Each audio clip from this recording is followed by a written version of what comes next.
నమస్తే అండి. నా పేరు ఇమాం, సిపిఎం ఖమ్మం డివిజన్ నాయకులు. ముఖ్యంగా ఈరోజు చెప్తున్న విషయం ఏమిటంటే,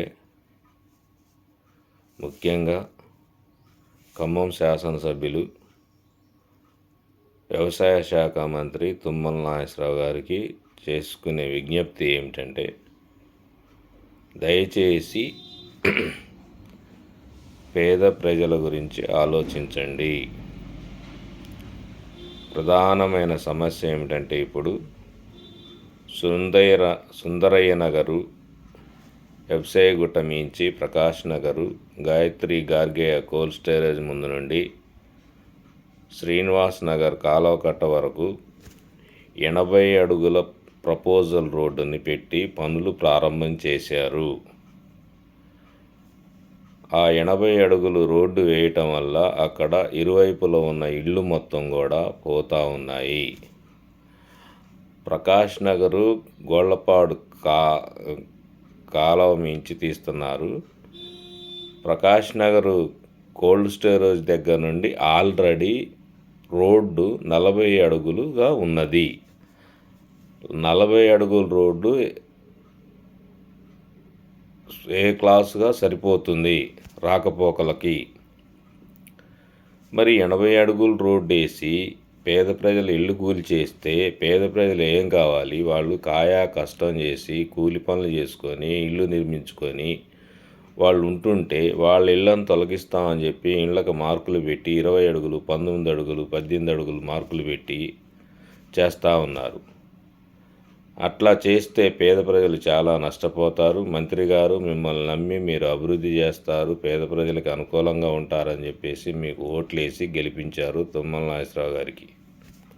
కాబట్టి ఇక్కడ సుందరయ్య నగర్లో కూడా సుందరయ్య నగర్ పార్కు నుండి మల్శెట్టి ఫంక్షన్ హాల్ వెనక మించి రోడ్డు పోతూ ఉంది. అక్కడ కూడా 30 అడుగుల రోడ్డు సరిపోతుంది. అక్కడ కూడా 80 అడుగుల రోడ్డు. ఇది ట్రాఫిక్ లేని ఏరియా. ట్రాఫిక్ లేని ఏరియాలో మీరు 80 అడుగుల రోడ్డు పెట్టి పేద ప్రజలు ఇల్లు కూలి చేస్తే ఎందుకు ఉపయోగము? ప్లస్ మీరు చేయాల్సిన కాడ రోడ్లు విస్తరణ చేయట్లేదు. అవసరం లేని చోట రోడ్లు విస్తరణ చేస్తున్నారు. పొట్టి శ్రీరాములు రోడ్డు, అర్కరబాయి సెంటర్ నుండి పొట్టి శ్రీరాములు రోడ్డు చాలా ఇరుకుగా ఉంది. కొన్ని సంవత్సరాల నుండి ప్రజలు తీవ్ర ఇబ్బందులకు గురవుతున్నారు. అటు నుంచి కానీ ఇటు నుంచి కానీ ఒక్క లారీ కానీ ఒక కారు కానీ కాసేపు అక్కడ ఆగితే గంటన్నర ట్రాఫిక్ అంతరాయం కలుగుతుంది.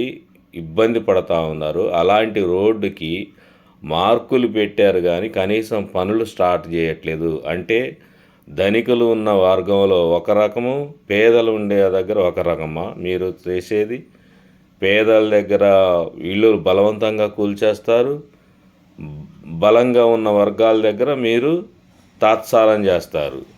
అవసరమైన చోట్లు రోడ్లు వెడల్పు చేయరు.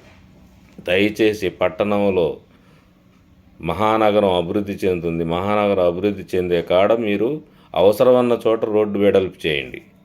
ఇప్పుడు డిపో రోడ్డు సరిపోవట్లేదు. అలాగే మన క్యూర్ హాస్పిటల్ దగ్గర రోడ్డు సరిపోవట్లేదు.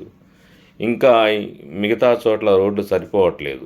అలాంటి చోట్ల మీరు రోడ్లు వెడల్పులు చేయండి. ప్రజలకి మంచిగా సౌకర్యాలు కల్పిస్తే ప్రజలు హర్షిస్తారు.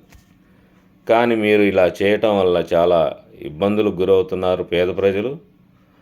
లేదు మీరు తీసేయాల్సిందే, రోడ్డు వేయాల్సిందే, ఇది నగరానికి అవసరమే అనుకుంటే పేద ప్రజలకి భూసేకరణ 2013 భూసేకరణ చట్ట ప్రకారము మీరు నష్టపరిహారాన్ని కట్టించి వారిని అక్కడి నుంచి తొలగించిన తర్వాతే మీరు రోడ్డు పనులు ప్రారంభం చేయాలి.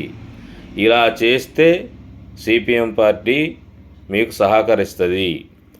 లేకపోతే పేద ప్రజల పక్షాన నుండి సిపిఎం పార్టీ పోరాటం చేస్తుంది, పేద ప్రజలకు అండగా ఉంటుంది. ఇది చాలా దారుణమైన విషయం. మంత్రి గారు మీకు విషయం తెలుస్తూ ఉంది, ఇంటెలిజెన్సీ ద్వారా మీకు కబురు వస్తూ ఉంది. కాంట్రాక్టర్లు, కార్పొరేటర్లకు కమిషన్లకు కక్కుర్తిపడి వాళ్ళు పనులు చేస్తూ ఉన్నారు. కొన్ని చోట్ల రోడ్లు కూడా సాయగున్న రోడ్డుని వంకర పెట్టి ఎవరు డబ్బులు ఇస్తే వాళ్ళ ఇళ్ళకెళ్ళి పోనీయకుండా రోడ్డుని తిప్పుతూ ఉన్నారు కార్పొరేటర్లు. ఇది కరెక్ట్ కాదు. రోడ్డు సీదా రావాలి, సీదాగానే ఉండాలి అని చెప్పేసి మేము కోరుతా ఉన్నాం.